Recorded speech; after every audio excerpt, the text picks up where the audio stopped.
안녕하십니까. 심리대 LBC 소장 임철웅입니다. 오늘은 돌싱글즈 변혜진님에 대한 이야기를 좀 해볼 텐데, 순종적인 아이자와 어머니 같은 자가 두 가지가 강하게 자리 잡고 있는 사람으로 보여요. 그래서 어떤 상황에는 굉장히 순종적이어서 주변 사람들에 따라서 의견을 좀 쉽게 바꿀 수 있는 사람이고, 타인에 대해서 배려심은 있긴 한데 그게 상황에 순종적이다 보니까 관성이 있다고 해야 될까요? 그래서 그 상황에 따라서 변경이 심합니다. 그 순간순간 스스로를 속이는 명분을 자주 내세우는 편이죠. 지금 보자고요. 명분을 어떻게 내세우는지, 어떤 상황에서 제가 이제 그런 걸 판단했는지. 여기 계신 두 분이 왼쪽에 한정민 씨를 다 좋아하는 그런 상황이에요. 서로 뒤에 타서 한정민 씨 옆에 앉고 싶은 상황인 거죠. 그래서 처음에 이제 전다빈 씨가 먼저 여기에 뒷좌석 문을 잡고 섰어요. 타려고 하니까 한 발 늦은 변혜진 씨가 여기에 가운데 뭐가 있어서 라고 이제 설명을 다른 사람들이 다 듣게 하면서 저쪽으로 가서 자리를 잡죠. 그러니까 서로 뒷좌석에 같이 앉고 싶었던 두 사람은 조금 혼란 상태, 어떻게 해야 되나 이런 거를 이제 서로 눈치를 좀 보다가 결국은 이제 전다빈 씨가 이제 앞에 타게 되죠. 그래서 이제 제가 그쪽으로 자연스럽게 갔던 것 같아요. 옆에 앉으려고 이런 말을 하는데 좀 구차한 변명처럼 보이죠. 명분을 내세웠을 때는 이제 그걸 할 수 있는 일이라고 이제 판단을 하는 상황이죠. 근데 이게 나쁘냐 그건 아니죠. 이게 구차한 변명이라고는 하지만 어쨌건 이거는 경쟁이잖아요. 연애라는 건 결국 한 사람이랑 하는 거고, 그래서 그 한 사람을 선택하고 그 사람이 나를 선택하도록 하기 위해서 여러 가지 상황을 만들고 어떠한 전략을 세우고 행동을 하는 거는 당연히 그럴 수 있다고 생각해요. 근데 이제 그런 과정에서 이 사람이 이제 성향이 드러나는 거지. 또 뒤에서는 이제 대화가 좀 잘 흘러갑니다. 여행한 적 있느냐. 최근에는 없지만 여행하는 거 엄청 좋아해서 친구들이랑 이제 잘 다니고 이러면서 얘기를 하죠. 정민 씨가 대화를 참 잘한다고 느껴지는 게, 여기에서 만약 대화를 못하는 사람이었으면 주말에 이렇게 밖에 나와서 여행한 적 있어요? 그러면 최근엔 없네요. 아니면 없어요 정도로 끝난단 말이죠. 근데 최근엔 없어요 하면 과거에 했구나 라고 느껴질 텐데, 여기서 저 여행하는 거 엄청 좋아해서 라고 자기 정보를 흘리죠. 그리고 친구들이랑도 잘 다닌다 이러면서 그 친구들이랑 사이가 좋은 이제 그런 걸 또 어필을 하죠. 그래서 무언가 상대 하나의 질문에 두세 가지 정보를 실어서 돌려준단 말이에요. 그러다 보면 상대가 또 말하기가 편해져요. 정민 씨가 이제 그런 대화하는 스킬이 좀 있죠. 어쨌건 앞에서는 좀 신경이 쓰입니다. 뒤에 얘기를 듣고 있죠. 등산 얘기를 서로 이제 좋아하는 이제 두 사람의 얘기가 계속 흘러가니까 다빈 씨가 난 진짜 등산 싫어, 난 바다가 좋아요라고 이제 약간 투정을 부리는 이제 그런 장면이 있었습니다. 그래서 변혜진님 머릿속에 한정민 씨는 등산을 좋아하는구나 이렇게 머릿속에 딱 새겨져 있었어요. 근데 그날 밤에 이제 미션이 떨어집니다. 밤에 술을 다 같이 마시고 있었는데 내일 새벽 6시에 1대1 등산 데이트를 할 수 있는 그런 기회에 미션을 준 거예요. 그거를 이제 밖에 칠판에서 보고 변혜진 씨가 들어오면서 혹시 새벽 6시에 등산 가면 가실 분? 이라고 사람들한테 묻죠. 그건 한정민 씨가 등산을 간다는 얘기를 들었기 때문에 이제 그렇게 물어본 거예요. 근데 한정민 씨는 갈 생각이 없습니다. 왜냐면 변혜진 씨한테 그렇게 엄청나게 관심 있는 상태도 아니고, 그리고 지금 술자리가 즐거워서 굳이 그렇게 힘을 써가면서 노력을 하고 싶은 그런 마음은 없는 거죠. 왜냐면 지금 이 시점에 한정민 씨는 여러 사람과 좀 교류를 하거나 이제 그러면서 좀 다양한 기회를 얻고 싶은 시점이지, 한 사람과 에너지를 쏟아가면서 무언가를 하고 싶지는 않은 상황이었을 거예요. 그런 면에서 굳이 선택한다면 다음날 등산보다 지금 술자리가 더 좋은 거죠. 관심 받고 또 내가 다른 사람들이 나의 매력에 빠지는 모습을 즐길 수 있는 그런 것이 지금 이 술자리가 난 거죠. 그러면서 이제 그러면 해봐 혼자라고 하면서 농담을 하고, 또 이제 다른 사람들이 자기의 농담에 이제 웃는 것을 보면서 이렇게 즐깁니다. 약간 이게 한정민 씨는 좀 자기의 농담을 좀 과시하는 그런 면이 있어요. 그래서 변혜진 씨는 좀 민망해서 나 혼자? 이러면서 기분 상한, 약하긴 하지만 어쨌든 기분 상한 티를 내니까 정민 씨가 약간 민망해서 자꾸 말을 살짝 돌립니다. 굳이 근데 왜 6시지? 이러면서 이제 말을 돌립니다. 근데 이제 잠시 후에 이제 정민 씨가 자리를 비우고 이 당시에 자리를 비웠던, 그리고 변혜진님에게 관심이 있던 민건 씨가 들어옵니다. 가자, 등산 가자 이러면서 두 사람이 이제 하이파이브를 하고 약속을 해요. 민건 씨는 약간 당황하죠. 처음에 이제 6시에 등산이라는 게 뭐지? 이러면서 들어온 거예요. 그런데 이제 그 얘기에 이제 혜진님이 옳았구나 하면서 나랑 가자 이러면서 하이파이브가 된 거예요. 가기로 약속이 된 거지. 그러면서 나 등산 같이 다닐 사람이랑 만나고 싶다 했었고, 무조건 등산 같이 안 해주면 절대 못 만난다 이러면서 등산을 같이 해주는 사람이 굉장히 중요하다라고 얘기하면서, 여기 시점까지가 지금 보면 등산을 갈 사람을 구한 시점이에요. 이 시점까지는 옆자리에 정민 씨가 없어요. 그러니까 여기에서는 민건 씨를 통해서 내가 좋아하는 등산을, 혹은 내가 좋아한다고 말했던 등산, 그게 어쨌건 명분이었든 실제였든 모르겠지만 그것을 증명할 수 있는 기회가 된 거고, 민건 씨의 존재를 통해서 자기가 혼자 실없는 사람이 아니라 호응을 받은 사람으로서 자리를 잡은 거죠. 이제 그거가 좋았었어요. 그런데 민건 씨가 가고 다시 또 정민 씨가 옆에 왔어요. 그러니까 나 등산 친구 구했다? 라고 자랑을 해요. 정민 씨가 놀라죠. 진짜가? 누구랑? 6시에 갈지는 못할 거라고 생각했단 말이죠. 아, 민건 씨? 이러면서 민건 씨라고 얘기를 하죠. 정민 씨가 좀 서운해해요. 정민 씨는 이 시점까지는 그 누구와 관계를 맺겠다 안 맺겠다 이렇게 막 확정된 상황이 아니었기 때문에 전략적으로 그냥 많은 사람들한테 이렇게 호감의 여지를 열어놓는 게 좋겠구나라고 생각을 했을 수도 있고, 그냥 기본적으로 약간 이성들과의 썸 직전의 관계를 즐기는 걸 수도 있고, 뭐 그거는 잘 모르겠지만 어쨌든 근데 요즘에 그 조혜영 씨와 이렇게 일편단심을 하는 걸 보면 이 당시에는 그냥 커플 매칭 프로그램이다 보니까 여기저기에 좀 전략적으로 좀 여지를 열어두는 게 맞지 않나라고 판단했었을 수도 있다고 생각은 들어요. 근데 어쨌건 뭐 그럴 수 있지 하면서 좀 기분 상한 그런 표정을 짓습니다. 근데 이거는 약간 정민 씨의 소유욕에서 드러나는, 소유욕에서부터 출발하는 걸 수도 있어요. 왜냐면 얘는 내 어장에 있었던 사람인데 갑자기 다른 남자랑 그렇게 수고로움을, 나는 못할 그런 수고로움을 한다고 이런 느낌을 받았을 그런 여지도 있죠. 이 술자리 전에 민건 씨가 혜진 씨와 대화를 되게 해보고 싶다, 혜진 씨에게 호감이 있다는 거를 표시를 했어요. 그걸 정민 씨가 들었거든요. 그래서 이 두 사람이 등산을 갔을 땐 나한테 기회가 없을 수도 있겠다는 생각을 했을 수도 있을 것 같아요. 그래서 정민 씨는 여기서 조금 선택을 종용하죠. 왜냐면 혜진 씨와 민건 씨랑 가면 관계가 이 사람과는 여지를 닫아도 되겠구나라는 생각을 했을 수도 있고, 그래서 자야 돼, 자러 가가 아니죠. 자야 돼.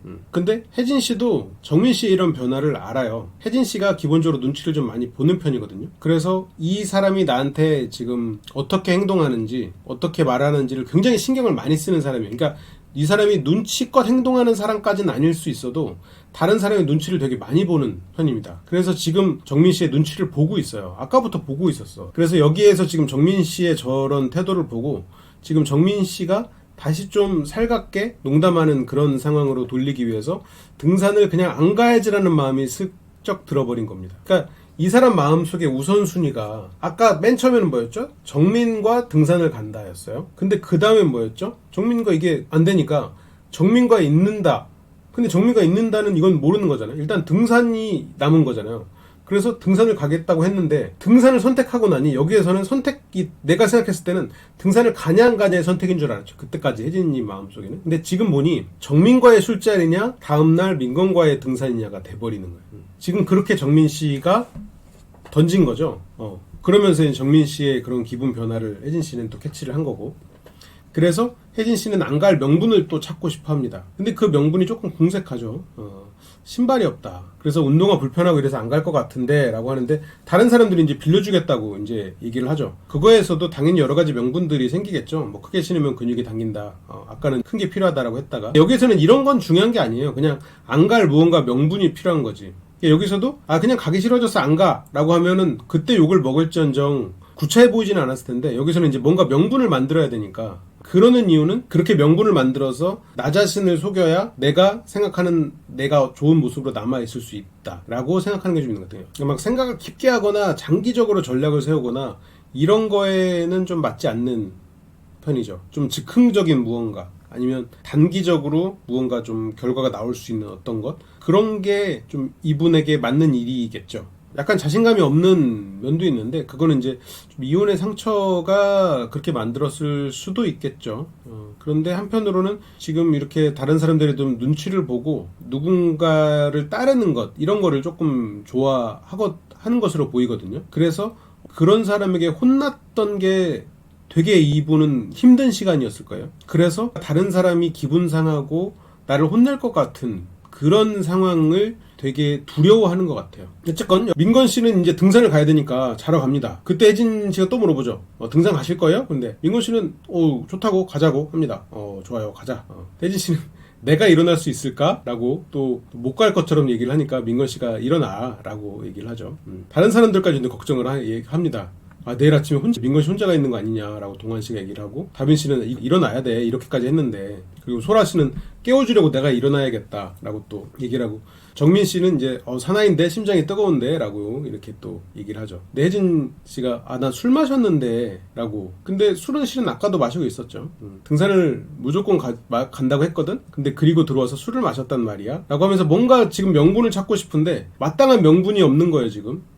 그래서 정민 씨가 등산을 안 갈 거면 빨리 얘기해야 돼 라고 또 종용을 하죠. 그리고 다빈 씨가 민건 씨는 어차피 일어날 거니까 그 사람에 대해서 좀 예의를 지켜야 되지 않겠냐 라는 식으로 얘기를 하죠. 혼자 일어나면 의미가 없는 거잖아.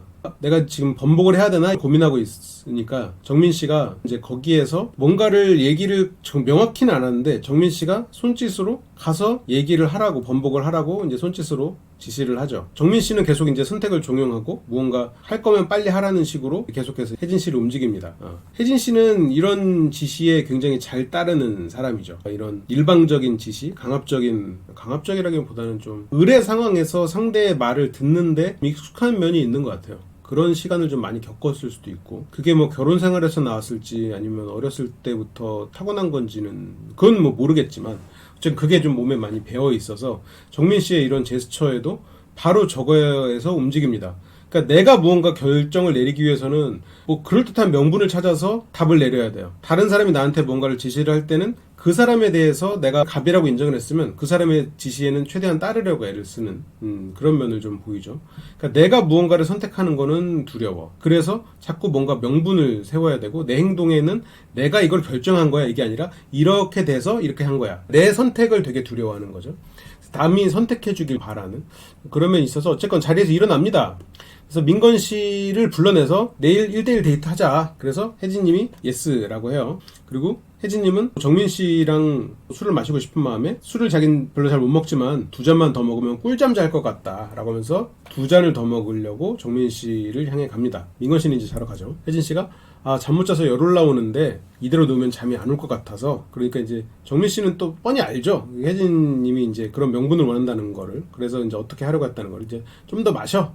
그러면 이제 그러니까 나 그러려고 왔어 하면서 이제 둘이 1대1 상황이 되죠. 그러면서 이제 정민 씨가 이 사람이 날 좋아한다는 걸 분명히 알고 있으니까, 정민 씨는 진작 알고 있었겠죠. 한마디를 던집니다. 나는 첫 인상 봤을 때 너를 뽑았었다 라고 하면서, 그러니까 이제 변혜진 님도 아주 기뻐서 나도 첫눈엔 너였어 이런 말을 하죠.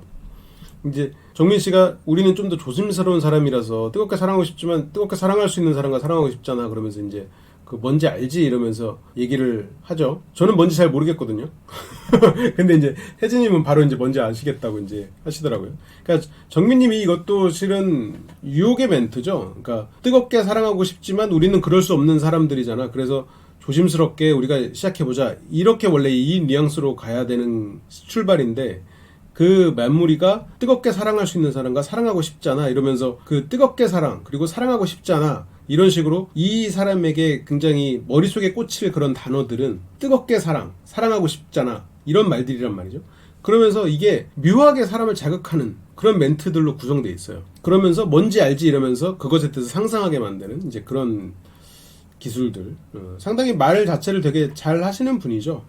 이성에게 말을 참 잘 하고 어필이 될 만한 그런 문장들을 구사를 하죠. 혜진님은 이제 다빈 씨랑 정민 씨랑 이때 굉장히 잘 어울리는 것처럼 봐서 그래서 두 사람이 잘 어울린다고 생각했는데, 정민 씨가 바로 얘기를 합니다. 남사친이 많더라고. 나는 절대 이해 못해 라고 하는데, 이제 혜진 씨가 내 연인이랑 같이 어울릴 수 있는 남사친이면 그건 너무 좋을 것 같아 하면서 얘기를 하는데, 정민 씨는 이제 바로 알죠. 정민 씨 같은 경우에는 내 여자의 남사친과 같이 어울릴 마음이 전혀 없는 사람이란 말이에요. 근데 혜진 씨는 이걸 좀 또 착각한 거죠.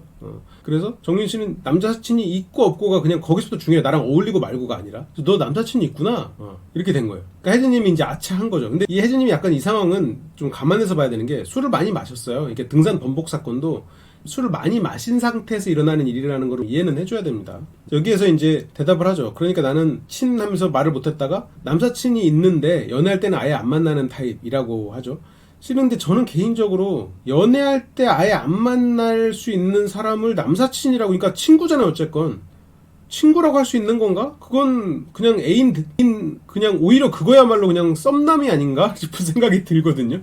그러니까 진짜로 친구면 연애할 때든 그럴 때든 좀 뜸하더라도 조금 띄엄띄엄이라도 만날 수 있는 사이여야 오히려 진짜 친구 아닌가 싶은 생각은 하는데, 이건 물론 뭐 사람의 개인차가 있겠죠. 그러면서 남사친인데 남자 여자끼리는 친구가 될 수 없어, 뭐 절대 없어, 이렇게 하면서 굉장히 강한 부정을 합니다. 있지만 없어 라고. 들으면서 말이 앞뒤가 안 맞는다는 걸 정민 씨가 당연히 캐치를 했겠죠. 그래서 저 입술에 저 표정이 나오는 겁니다. 할 말이 있지만 하지 않겠다. 그리고 이제 우리 이제 이거 먹고 잘까 하면서 이제 그날이 마무리가 돼버리죠. 그리고 변혜진님 같은 경우에는 그 결혼식 전날에도 이런 생각을 했다고 해요. 결혼하는 게 맞나? 이런 생각을 했다고요. 할 수 있는데 거기에서 그래도 이 사람과 있으면 노력하면 행복할 수 있겠지, 이런 게 아니라 하기로 했으니까 하자. 어떤 상황이 벌어졌을 때 내가 어떤 명분이 없다면 그 상황에 끌려가요.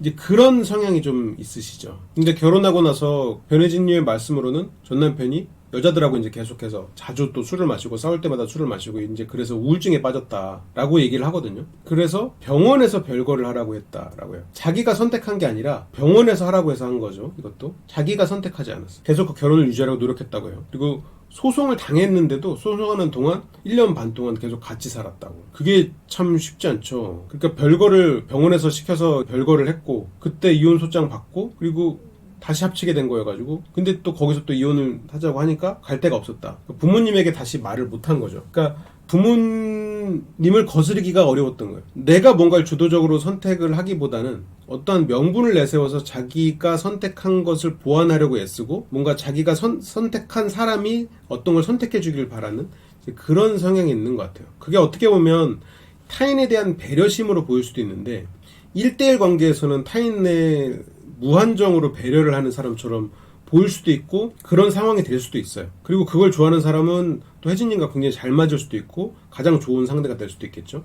근데 아까처럼 이제 민건님과 저렇게 정민님 이런 사람들이 얽혀있는 상황에서는 이제 정민씨 같이 이렇게 좀 확 휘어잡는, 딱 이끄는 이제 그런 사람의 멘트에 따라서 다른 사람에게 상처를 주더라도 거기에 끌려가는 이제 그런 상황이 벌어질 수 있는 거죠. 기본적으로 또 눈치를 많이 보기 때문에 변혜진님을 너무 편하게 해주는 사람은 변혜진님 입장에서는 조금 불편할 수도 있어요. 이게 어떤 면에서는 좀 변혜진님이 인정하기가 좀 어려운 포인트일 수도 있긴 한데, 제가 만약 변혜진님과 이 얘기를 하고 있다면 항상 내가 눈치를 봐야 하는 사람을 사랑해왔기 때문에 내가 눈치를 안 봐도 되는 사람을 만났을 때는 이성으로 안 보일 가능성이 있다라는 게 제 생각이에요. 그건 뭐 제가 너무 나쁜 얘기를 하는 것 같은데, 이 장면만 가지고 보면 또 변혜진님의 또 이런 면이 있으니까 이렇게 얘기가 된 것 같습니다.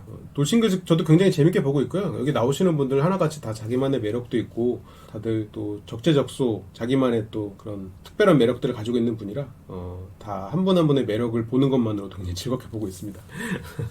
갑자기 급수습 하면서 오늘 이야기는 여기서 마무리 짓고 다음 시간에 또 더 재밌는 얘기로 돌아오도록 하겠습니다. 시청해주셔서 감사합니다.